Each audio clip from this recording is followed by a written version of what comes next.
Hey, lovelies. So today I am going to be sharing just some sweet treats. I feel like this is the time of year that my sweet tooth definitely kicks in. I find myself baking and really just doing a ton of stuff that just, helps my sweet tooth, we'll say. So the first thing that I'm going to share is actually the Khloe Kardashian cookie jar. I figured this is so easy and you can buy Oreos at your local grocery store.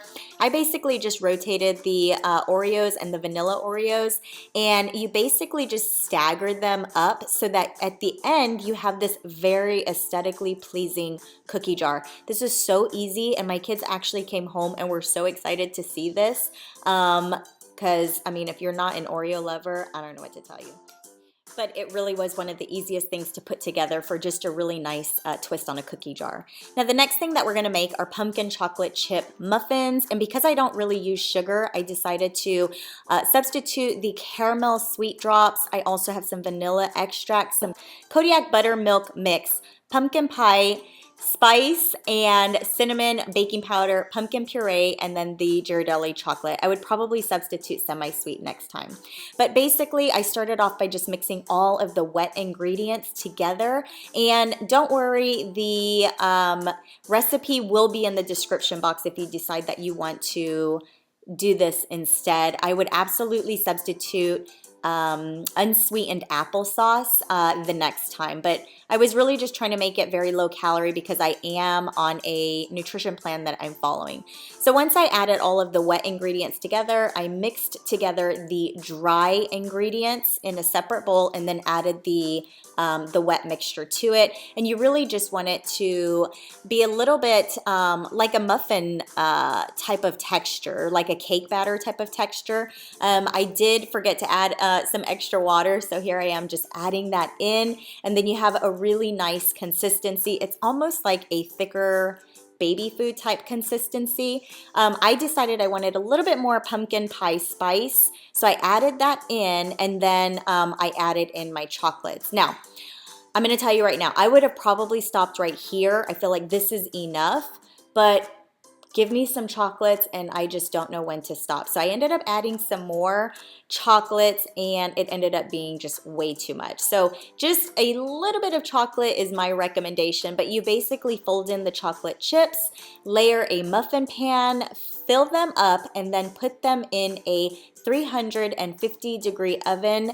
I cooked them for roughly about 15 to 18 minutes. I think it really just depends on your oven, but they came out so beautiful. I mean, they just fluffed up so pretty. You can see the chocolate chips. They were amazing.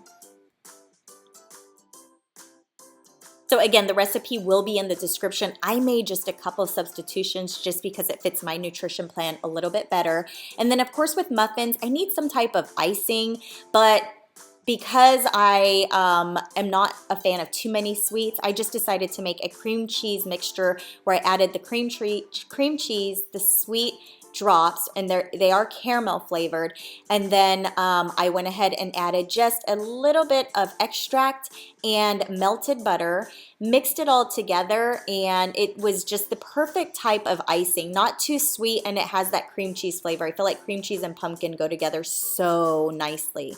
Once we were done, I layered all of my pumpkins on a cake dish, and then I just drizzled the cream cheese mix over it. Again, I'm not a fan of too much sweets, so the chocolate chips were the perfect amount of sweets, and then this cream cheese icing just really hit the spot. But you can see that they came out so beautifully. And for me, this is something that I'll be eating in the morning because I do have Kodiak pancakes every morning. So this is just going to be my substitute. But it is perfect for a grab and go, especially if you're a busy mom or if you work and you just need something that's already prepared. So I hope that you guys enjoy that. If you make the recipe, definitely let me know. And then the last thing, my kids were so excited that I had already started baking, and I picked up this cool chocolate haunted house, I guess, setup or whatever from our local grocers, and they wanted to put it together. So here they are putting together this haunted house, and it's not a gingerbread. It's, like I said, it's a chocolate house, I guess. They got frustrated, but they worked together so well together. I thought it was just so much fun watching them do everything with their own little style, and they were just so cooperative. I'm so proud of them. But they love doing things like this, especially just for like a family type of get together. Again, this was a really difficult house to put together for some reason, but they did it so good, and I love the way that it came out. And again, I feel like this is the time of year that it's just so much fun to have your kids prepare things or bake things or get things like this that they can do together, especially if you have more than one, or even that you can do with your kids. So this is what they did. This is how it came out. It's definitely spooky because there is no rhyme or reason to this house, but I feel like that's the point. We had extra black icing, so we just basically threw it all over. But I hope that you guys enjoyed these sweet treats that I shared with you.